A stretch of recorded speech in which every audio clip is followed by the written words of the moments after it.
जय श्री कृष्णा। मैं संध्या शर्मा श्री चैतन्य महाप्रभु की सुंदर कथा में आप सभी हरि भक्तों का स्वागत करती हूँ। महाप्रभु वल्लभाचार्य और महाप्रभु गौरांग देव दोनों समकालीन थे। महाप्रभु गौरांग देव सुमधुर संकीर्तन से और अपने नृत्य से प्रयागवासी नर नारियों को पावन और प्रसन्न करते रहते थे। एक दिन उनकी एकांत में रहने की इच्छा हुई तो वे दारागंज के समीप दशाव में घाट के पास आकर रहने लगे। प्रभु की प्रसिद्धि सभी प्रतिष्ठित पंडितों धनी माने सज्जनों के कानों तक पहुंच गई थी। इसलिए बहुत से लोग महाप्रभु गौरांग के दर्शन करने और संकीर्तन देखने की इच्छा से उनके समीप आने लगे। उन्हीं दिनों भगवान वल्लभाचार्य जी ने भी महाप्रभु की प्रशंसा सुनी।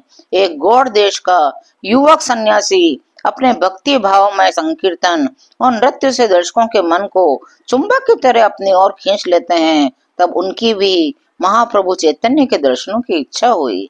ऐसे कृष्ण भक्त महाप्रभु के दर्शनों से आचार्य वल्लभाचार्य अपने को कब वंचित रखने लगे। वे भी कुछ शिष्यों को साथ लेकर गौरांग देव के दर्शन करने के लिए आए।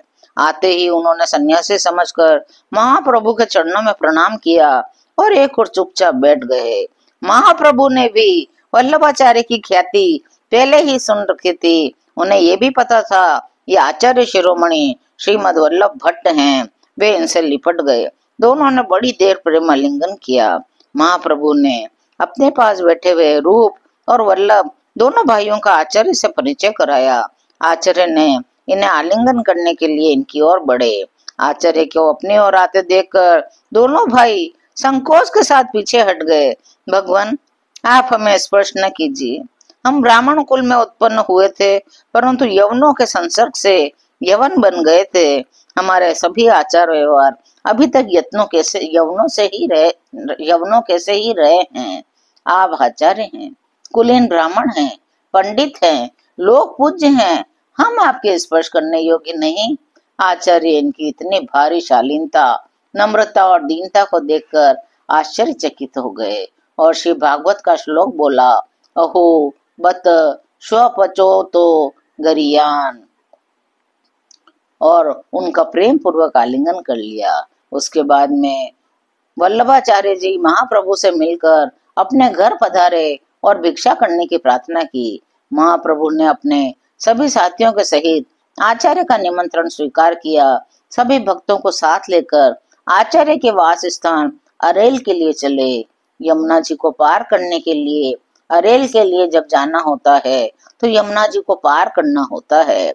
श्रीमद वल्लभाचार्य जी ने सुंदर नौका मंगाई। प्रभु के सभी भक्तों सहित प्रभु को बिठाकर आप एक और बैठ गए। श्री यमुना के श्याम रंग वाले सुंदर सलील को देखते ही भावावेश में आकर नौका पर ही प्रभु नृत्य करने लगे। नौका डगमग डगमग करने लगी। सभी भक्त भयभीत हो गए, परंतु महाप्रभु अपने भावों को नियंत्रण न कर सके। वे नृत्य करते करते यमुना जी की तीक्ष्ण धारा में कूद पड़े। महाप्रभु का सुवर्ण के समान कांति युक्त शरीर यमुना जी के नीले जल में उछलता और डूबता बड़ा ही भला मालूम होने लगा। उसी समय मल्ला जल में कूद पड़े और प्रभु को जिस किसी भांति उठाकर नाव पर चढ़ाया।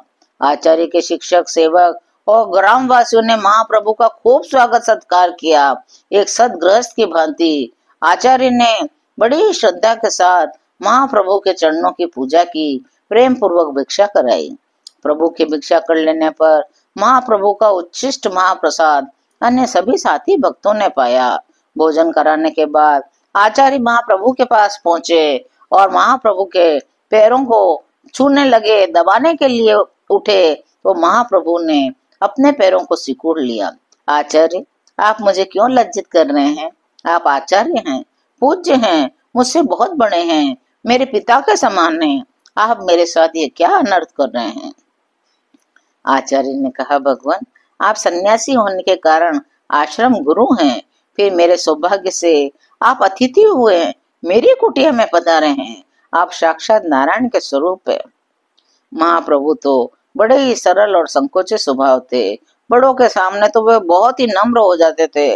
आचार्य देव, मैं आज आपके यहाँ भगवान का प्रसाद पाकर अत्यंत ही संतुष्ट हुआ। मेरा परम सौभाग्य है जो आपका आतिथ्य ग्रहण करने का मुझे सुअवसर प्राप्त हो सका। मुझे तो तीर्थों का प्रत्यक्ष फल मिल गया। इस प्रकार दोनों ही महापुरुष एक दूसरे की स्तुति कर रहे थे। अनंतर महाप्रभु की आज्ञा से आचार्य प्रसाद पाने चले गए। प्रसाद पाकर फिर प्रभु के पास आए और श्री कृष्ण की कथाएं कहने लगे। उस समय चारों ओर आनंद छा गया था। सभी भक्त बड़े प्रेम से दो दो महाप्रभुओं को देख रहे थे और बड़े आनंदित अनुभव कर रहे थे। आज की ये सुंदर कथा